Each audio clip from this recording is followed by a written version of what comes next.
And अस्सलाम वालेकुम। Welcome to my YouTube channel. आज हम बात करेंगे बच्चों में कॉन्फिडेंस की कमी को किस तरह से ठीक किया जा सकता है, किस तरह हम उनकी मदद कर सकते हैं। तो हम प्रैक्टिकल वेज डिस्कस करेंगे जिससे बच्चों का कॉन्फिडेंस इम्प्रूव हो सकता है, जिससे बच्चों का कॉन्फिडेंस हम बूस्ट कर सकते हैं। तो सबसे पहले हमने बच्चे को देना है एक काम।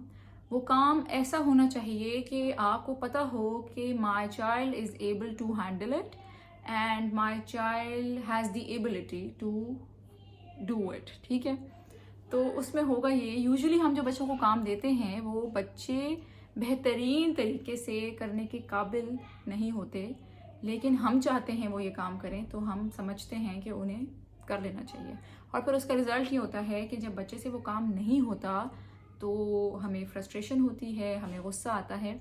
तो आपने काम जो देना है वो बड़ा सोच समझ के चूज़ करना है। अब ये हमारे पास पूरी लंबी लिस्ट होती है, हमने बच्चों से क्या क्या काम कराने हैं, तो वो आज़ादी आपकी है कि आप क्या चूज़ करते हैं। अब ये डिसाइड कैसे होगा कि बच्चे के पास एबिलिटी है वो काम करने की या नहीं।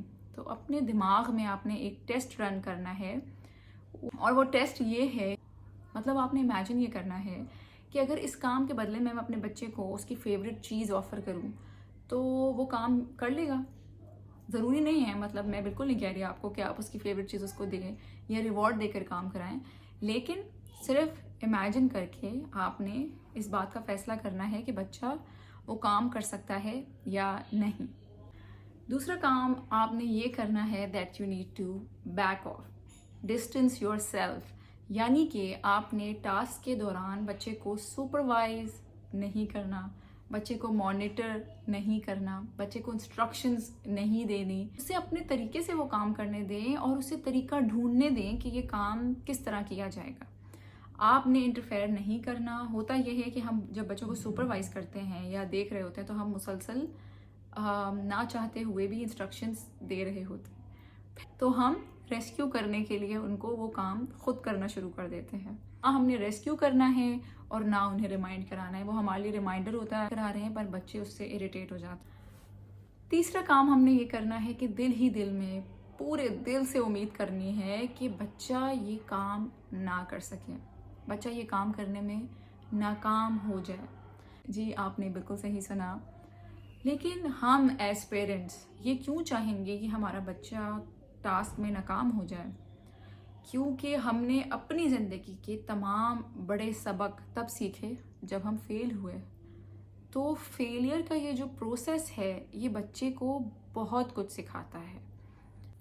मिस्टेक्स में एक बहुत ही स्ट्रॉन्ग पावर होती है जो कि लर्निंग की तरफ ले जाती है, जो कि प्रॉब्लम सॉल्विंग की तरफ ले जाती है। तो इस एक्सपीरियंस से गुजरना ही उनके लिए बहुत ज़रूरी है। तो जब वो मुश्किल सिचुएशन में होंगे तो उन्हें मुश्किल सिचुएशन से डील करना आएगा। तो जब वो मुश्किल सिचुएशन में होंगे तो वो उससे निकलने की कोशिश करेंगे। तो फेलियर उन्हें बहुत अच्छी चीज़ें सिखाएगा।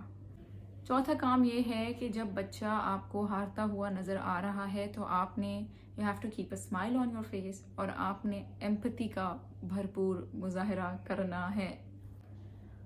पांचवा काम ये कि लेट द कॉन्सिक्वेंसेस टीच। बहुत सारी चीज़ें हमें बच्चों को सिखाने की ज़रूरत नहीं होती और वो ऑटोमेटिकली सीख जाते हैं, सीख सकते हैं। तो जो भी वो प्रोसेस होगा और उससे जब बच्चा गुजरेगा आपकी सुपरविजन और आपके इंटरफेरेंस के बगैर, तो वो ऑलरेडी उसे बहुत कुछ सीखने को मिलेगा और वो उसका एक्सपीरियंस होगा, उसका अपना एक्सपीरियंस।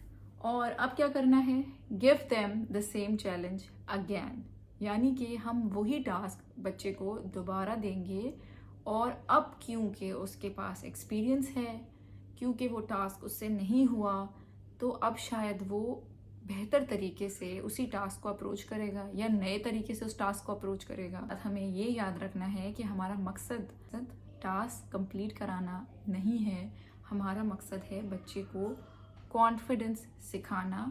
जो वो सीखेगा मुश्किल सिचुएशंस में बार बार जाने से, जो वो सीखेगा फेल होने से, जो वो सीखेगा अपनी क्रिएटिविटी को इस्तेमाल करके अपने मसलों को हल करने से। Thank you very much. I hope this video was helpful. If it was, like and subscribe my channel. see you in the next video. You can let me know in the comment section if you have any suggestion for the next video. Thank you.